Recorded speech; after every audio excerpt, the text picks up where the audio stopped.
Está no ar o Boletim Ambiental. Minas Gerais registrou 55.086 focos de calor apenas neste ano, segundo dados do INEP, Instituto Nacional de Pesquisas Espaciais, formando um cenário de destruição e perdas incalculáveis para o meio ambiente. Com o início das chuvas, muitas pessoas pensam que os problemas com fogo já estão encerrados. O biólogo Leonardo Viana explica que mesmo com o fim da estação mais seca, os parques continuam sofrendo consequências decorrentes das queimadas.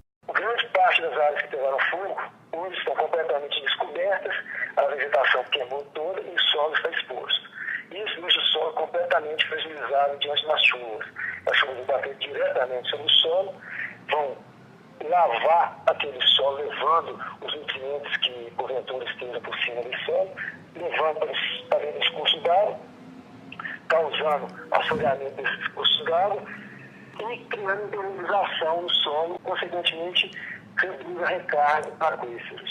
Para o biólogo, outro grande problema é a falta de ações prévias do poder público, que não aproveita este período para se articular e desenvolver ações estratégicas para o combate a incêndios no próximo ano. Com o começo das chuvas, as equipes são completamente desarticuladas, ninguém mais pensa que novamente ano que vem vão ocorrer incêndios e que agora seria a hora de analisar onde houver as falhas, como se proceder ano que vem, quais equipamentos seriam necessários e como combater de imediato qualquer foco que venha a ocorrer no futuro.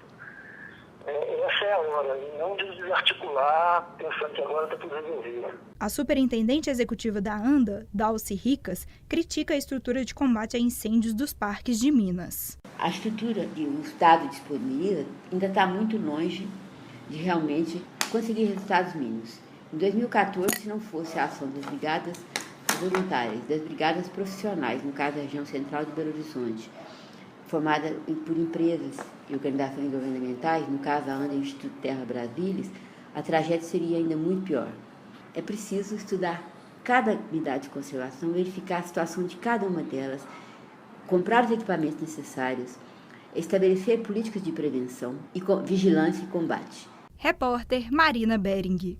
Você ouviu o Boletim Ambiental. Uma produção ANDA, Associação Mineira de Defesa do Ambiente, em parceria com o Centro Universitário UNA. Acesse anda.org.br.